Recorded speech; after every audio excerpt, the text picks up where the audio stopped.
Hi everybody, Russ on the West Ham Network. Hope you're all safe and well. Happy Monday. Weekend goes too quick, doesn't it? And it's turned, isn't it? Got my thermals on. It's going to be cold in all church. Anyway, I hope you're all safe and well. If you're new around here, give it a like, give it a comment, give it a share, give it a subscribe. Maybe become a channel member if you really, really want to support us. Now, obviously, the international break is halfway through it. I hate the international break. I hate it. Hate it. But what I thought I'd do is give you sort of a roundup, an international sort of break roundup in terms of all the players who are currently on international duty, who's played, how many minutes they get, did they play well, did their team win, that type of thing. And as I said, we've just done pretty much the first leg, the first game week. We've got game week 2 kicking off tonight with England, Germany, amongst other games. So anyway, I hope you enjoy it. We had a little fun quiz this afternoon at lunchtime about the international break. If you want to go and check that out, let me know in the comments how many you got. Generally, without cheating, how many you got out of 15? Let us know. And obviously, after this round of games, we then start getting ready for Wolves, which I'm really looking forward to.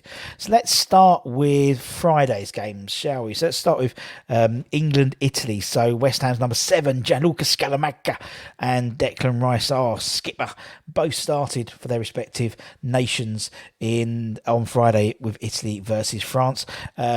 Italy versus England, Declan Rice instead. But Scamacca, he was quite unlucky, I think. He had a really good header in the first half. I think he towered over Maguire and hit the crossbar, hit the post rather. He had a long-range shot which flashed past. England eventually lost 1-0. As you know, Raspadori scored in the second half. Former Sassuolo teammate of Gianluca. And Declan Rice at the end tested Donnarumma with quite a curling shot in stoppage time, but that was it really. Jared Bowen was an unused substitution, which is a bit of a regular theme at the moment, I think, with him in England. Emerson Palmieri came on in the closing stages for Roberto Mancini's men. Elsewhere in the group, looking at Germany. Germany were trailing 1-0 at half time, and the German national coach Flick brought on Thilo Kehrer for a second half substitution, and saw Thomas Müller have a equaliser ruled out as Hungary beat Germany 1-0 in Leipzig. They're very much the surprise package of this, having thumped England in the last round of internationals. Kehrer could face England tonight, quite possibly, as the two sides play at Wembley. One person who he won't be facing is Jared Bowen. Jared Bowen hasn't been included in the 23-man squad for the match tonight, meaning he hasn't played any minutes during the international break, which surely puts a question mark on his spot on the plane for the World Cup. You think Southgate would have given him some minutes, or at least included him in the squad today to play some game time, but that hasn't been the case. So we'll see what happens when the squad is announced for the World Cup I think it's in a few weeks' time, I think. Italy, with Scamacca and Emerson, will battle Hungary for the Group 3A top spot tonight as well. Obviously, that defeats to Italy means that England are relegated to the B League of the Nations League, whatever that means. Don't really understand it, to be honest. Let's move on and talk about another new signing, Lucas Paqueta. So Lucas started as Brazil beat Ghana 3-0 in a international friendly. The Hammers, number 11, played almost 80 minutes as a first half brace from Tottenham's Richarlison. Marquinhos' strike saw Brazil record a comfortable win in Le Havre as they prepare for the World Cup. Obviously, the Brazilian camp is based in France for this set of international fixtures, rather than obviously in Brazil, as so many international players of their nation are in Europe. So it made perfect sense. So another victory and 80 minutes under the belt for Mr. Paqueta. Elsewhere on Friday, Connor Coventry captained the Republic of Ireland under 21 side as they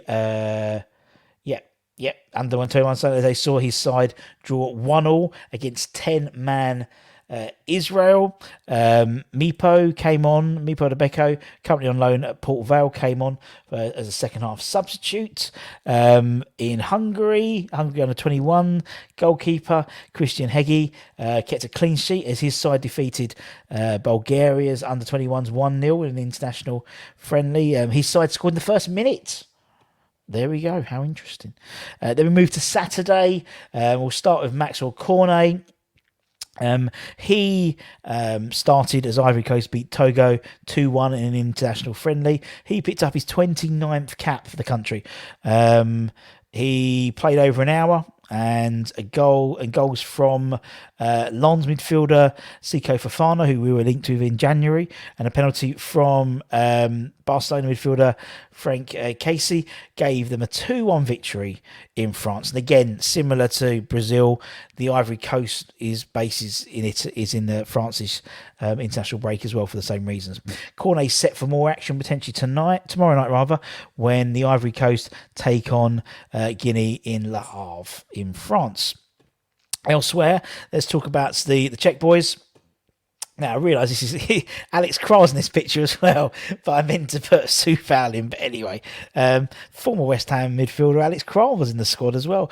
But in terms of current West Ham players, Vladimir Soufal and Thomas Souček were on the wrong side of a 4-0 loss, as the Czech Republic were quite soundly beaten by Portugal in the Nations League. Soufal and Souček both started the fixture, but goals from Diogo Dalot, a brace actually, and strikes from Bruno Fernandes and Jota saw them win comfortably. Patrick Schlick, another person we were linked with, most recently in, I think it was a January transfer window, missed a penalty in first half stoppage time. Tommy Souček was his 52nd cap, and he was the skipper. On Sunday, Areola started for France as his side lost 2-0 away to Denmark. And then looking at the academy players, Michael Forbes started as Northern Ireland's under-19s, back to a goalless draw with Netherlands under-19s. Patrick Kelly and Callum Marshall both came off the bench, but couldn't get the victory. Obviously, they drew 2-2 earlier last week with a brace from Patrick Kelly against Slovenia under-19s. Elsewhere, Devan Mbamba it was an unused substitution for the under-19s game against 10-man Georgia under-19s. They won 6-0 in the UEFA under-19 qualifier in Denmark. Former Hammer Sonny Perkins scored a hat-trick. Devan is hopefully going to feature maybe in their final match as they play Denmark tomorrow. They've had 3 matches so far. So that's it. A whistle-stop tour. A whistle-stop tour of the minutes, who's played, how they played, all that type of thing. I think the most interesting thing is obviously Mr. Bowen not getting any minutes at all and what that means to his World Cup. Let us know in the comments what you think. I don't think he's going to be on the plane personally, but that's just me.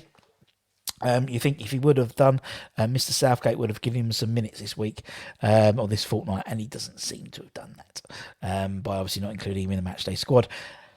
England, Germany tonight. Hope you enjoy that, and then hopefully, although we do have, Mikel Antonio is playing at 1 a.m. English time on Wednesday at home to Argentina in New Jersey.